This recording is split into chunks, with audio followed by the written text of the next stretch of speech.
Good day, everyone. So today I felt like doing my hair and some extra makeup and wearing some other clothes, and it's just funny because I'm not going anywhere. But you know, sometimes you just gotta do you for you, and that's really it. So today I'm going to talk about observing versus reacting. How do you go from reacting to observing, and how do you know when you're reacting, and how do you know when you're in an observing state? So when you're reacting, you're judging, you're placing blame, you're frustrated, your body gets really restrictive, your heart rate goes up,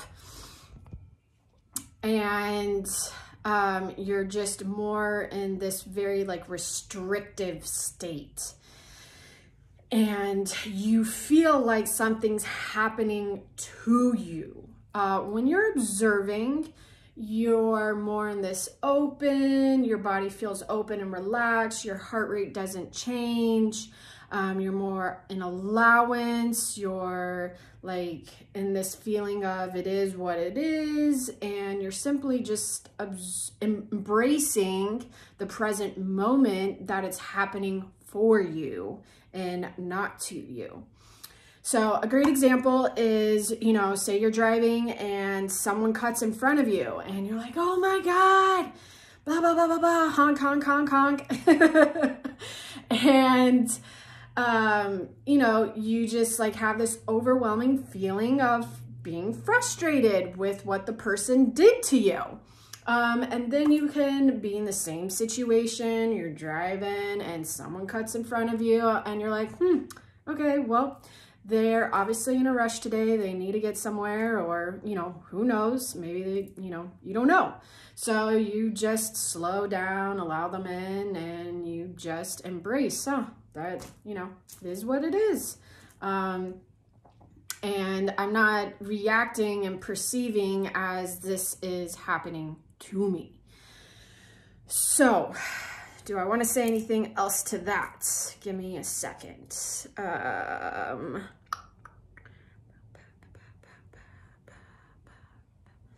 No, I don't think so.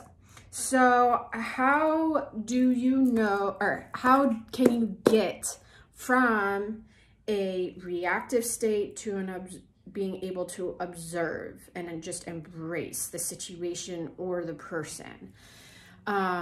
So when you are reacting, you are judging and placing the blame, and in a place of perceiving something happening to you, right? And to release this judgment, you need to go into a frequency of forgiveness and forgive the other person, forgive the situation, and most importantly, forgive yourself for reacting, for placing blame and judgment. And not all reactions are bad. So, you know, if something's about to fall on your head, I hope you react to that, right? So I'm really diving in more to emotional reaction here. And as you forgive, you can release that judgment, and you can journal it. You can ask yourself questions. Why am I reacting? Certain emotions that are coming up. Why is this happening? Why is my ego wanting to bring those claws out? You know, why? And for what? And then after you can really forgive yourself, you can now transition into a state of observing and embracing the present moment of what is, and be more in allowance for something happening for you. So, oh, I feel this emotion. You know, if this is happening for me, this emotion must be coming up for me to recognize and to process and deal with. So it's there to serve you, actually. It's just having a state of conscious awareness to be able to observe that feeling of why it's coming up for you.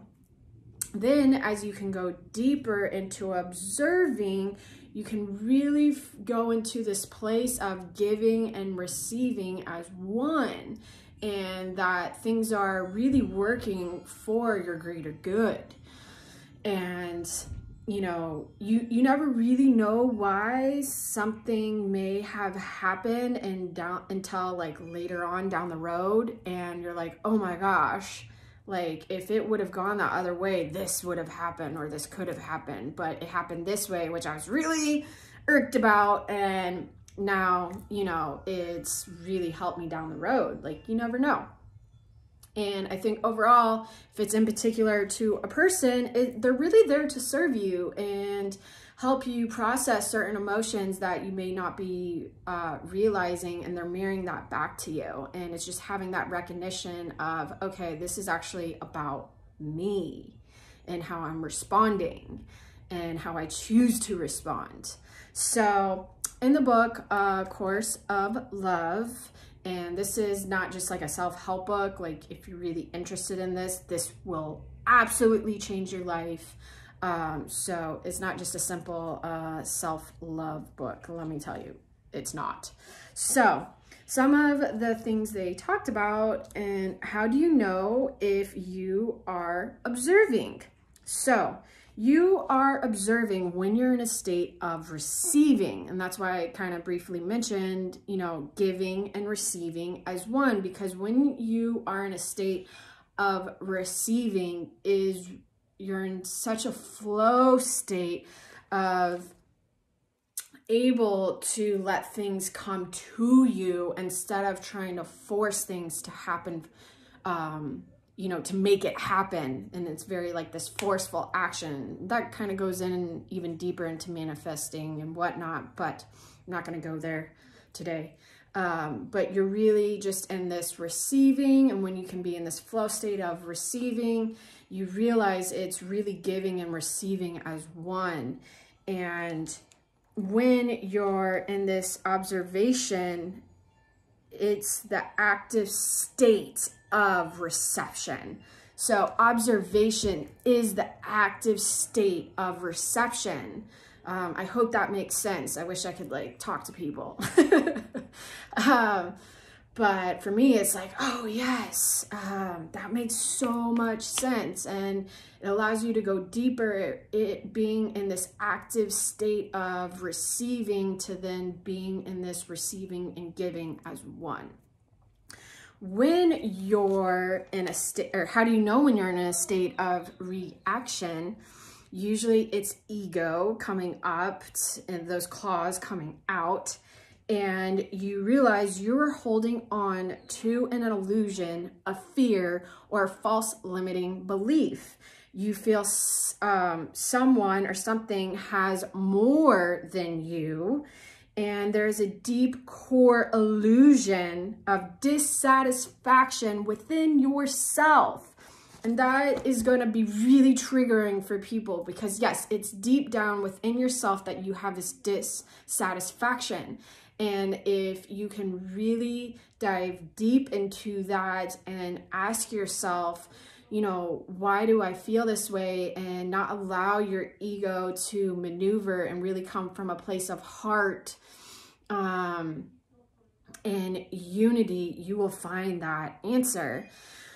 And I think that's really it. Yeah, you know, so I think part of the reason why I'm doing this video right now is I really feel people are in a state of reacting and to the world, to the government, to the community, to other people. And it's really easy to do that. I still work on it myself. And our friends and our family are some of the best people to actually work on that with. Sometimes it's the president we need to work on that with. So that may trigger some people. But anyways, remember, you know, we are all one, and no one is ever really against you. Nothing is ever really against you. It is there for you to help you realize what life is mirroring back to you.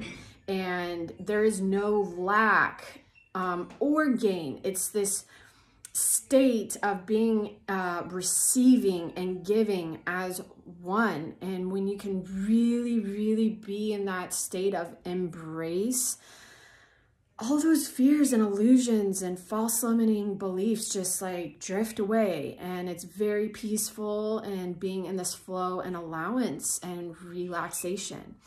So I hope this helps someone out there today. If you want any of my information, it's in my bio. So have a beautiful day. One heart, one mind, one world. Enjoy the moment. Much love.